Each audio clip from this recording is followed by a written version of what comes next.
एक बार की बात है, भगवान श्री कृष्ण अपने बालपन में गोकुल में रहते थे।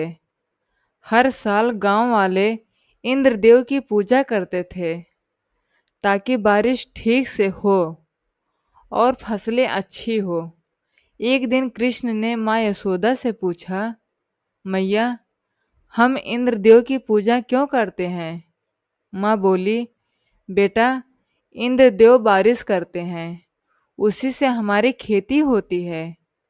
कृष्ण मुस्कुराए और बोले, मैया, असली पालन तो गोवर्धन पर्वत करता है। वही हमें घास देता है, पेड़ पौधे देता है, गायों का पालन करता है। हमें उसकी पूजा करनी चाहिए ना कि इंद्र की। सबको कृष्ण की बात जच गई। गोकुल वासियों ने इस बार इंद्र पूजा छोड़कर गोवर्धन पर्वत की पूजा की। सबने मिलकर अन्नकूट बनाया, तरह तरह के पकवान परोसे, गायों को सजाया और पर्वत की परिक्रमा की। जब इंद्रदेव को यह पता चला तो वे क्रोधित हो गए। उन्होंने गोकुल पर भारी वर्षा और तूफान बरसा दिया। तब कन्हैया ने अपनी छोटी उंगली पर पूरा गोवर्धन पर्वत उठा लिया और बोले, आओ, सब लोग यहाँ आ जाओ, यह पर्वत हमें बचाएगा। 7 दिन और 7 रात तक बारिश होती रही, पर कोई भी गोकुलवासी भीगने नहीं पाया। आखिर इंद्र को अपनी गलती का एहसास हुआ। वे कृष्ण के चरणों में झुक गए और क्षमा मांगी। तब से हर साल गोवर्धन पूजा के दिन लोग अन्नकूट बनाकर गोवर्धन पर्वत की पूजा करते हैं और याद करते हैं उस बालक कृष्ण को, जिसने सिखाया कि प्रकृति ही असली देवता है।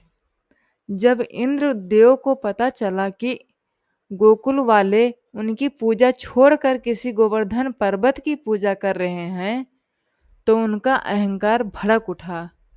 उन्होंने क्रोधित होकर अपने बादलों को आदेश दिया, जाओ, गोकुल पर इतनी वर्षा बरसाओ कि सब कुछ बह जाए।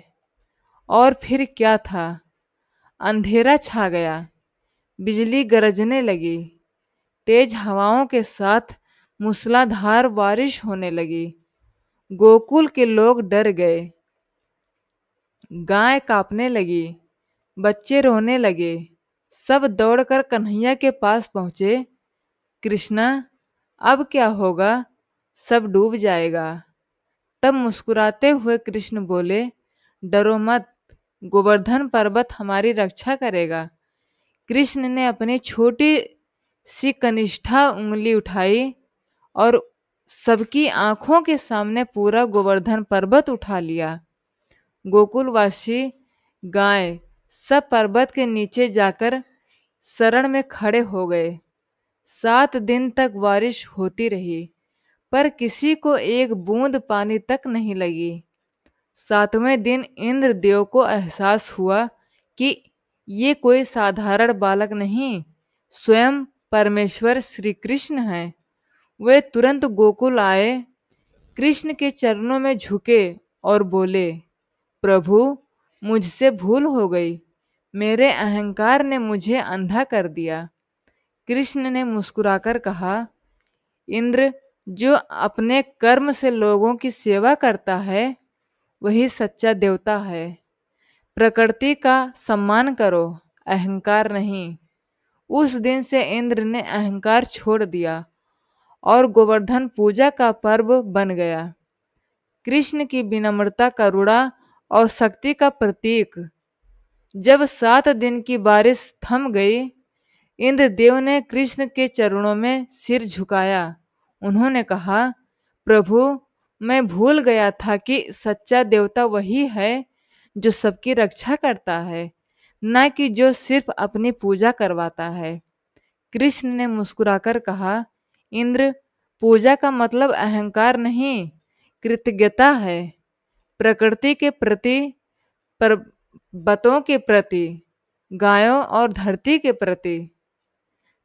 तब सारे गोकुलवासी बोले, जय गोवर्धन महाराज की, जय श्री कृष्ण की। उस दिन से हर वर्ष कार्तिक महीने के अगले दिन लोग गोवर्धन पूजा करते हैं।